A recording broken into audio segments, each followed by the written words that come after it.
మంచం ఉన్నంతే కాలు చాపుకోవాలి.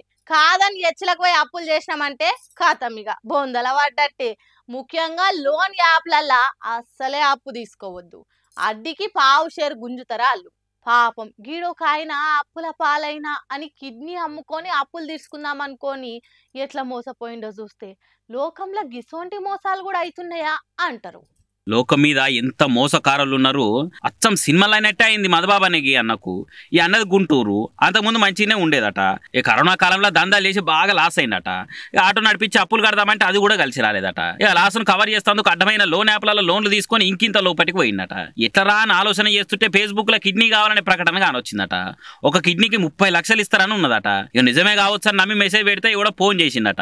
ఇక వాని మాటలని రక్త సంబంధికులు లెక్కనే కాగితాలు రాపించి విజయవాడలో ప్రైవేట్ దవాఖాన టెస్టులు బిస్టులు అన్ని వేసి ఎడమ కిడ్నీ తీసుకుంటామని ముందుగా చెప్పి కుడిపక్క కిడ్నీ కొట్టేసిరట. పోయి ఏదో ఒకటి అప్పులు తీరితే అంతే చాలు అనుకుందామంటే కిడ్నీ తీసినప్పుడు ఒక 50,000 నగదు పైకం చేతులు పెట్టి ఇంటికి పంపి నెలకు 5,000 10,000 చొప్పున ముష్టేసినట్టు ఫోన్లో పంపిస్తున్నారట. ఇక ఇదేంది అని అడిగితే నువ్వు బ్లడ్ రిలేషన్ అని రాపిచ్చినాము, ఎక్కువ మాట్లాడితే నువ్వే చీటింగ్ చేసినట్టు కేసులు ఇరుక్కుంటావు, ఇచ్చినా తీసుకొని మూసుకో అని బెదిరిస్తున్నారట. ఇక మోసపోయినా అప్పుడు ఎరకబట్టి సిపి సార్ కంప్లైంట్ పెట్టిండు. దరిద్రుడు కలగంటే కళలు కూడా వడగండ్ల వాన కురిసినట్టు అయిపోయాగా. అన్నకి ఏది సాధ్య కుట్ట అయింది. అందుకే లోన్ల యాప్లు బెట్టింగుల పెట్టుడు ఎంత దారుణాలకు దారి తీస్తాయో చూడురి. కేవీపీ కాలనీ నేను గుంటూరు వచ్చి ఒక 15 సంవత్సరాలు అవుతుంది. నేను ఇక్కడే మ్యారేజ్ చేసుకున్నాను. కొంచెం చిన్న చిన్న వ్యాపారాలు పెట్టి అప్పులైన కొంచెం లోన్ యాప్స్లో కూడా కొంచెం లోన్స్ తీసుకొని ఉన్నాను. బాగా ఇబ్బందుల వల్ల చేసేదేం లేక ఇట్లా నేను ఆటో డ్రైవర్గా చేస్తాను. ఒక అతను పరిచయం అయ్యి ఇట్లా కిడ్నీ డొనేట్ చేస్తే ఇంత అమౌంట్ ఇస్తారు, అది ఇది పలానా ఫేస్బుక్లో ఉందని చెప్పాడు. సరేనని నేనే ఫేస్బుక్లో సెర్చ్ చేస్తే కిడ్నీ ట్రాన్స్ప్లాంటేషన్ అని ఒక వెబ్సైట్ ఉంది.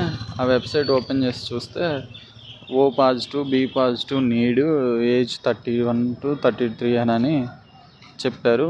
సరే నేను O పాజిటివే కదా, ఏజ్ 31 కదా అని నేను రిప్లై ఇచ్చాను. విజయవాడ నుంచి ఒక అతను భాష అని ఫోన్ చేశాడు. అతను డొనేట్ చేశాడంట ఆల్రెడీ.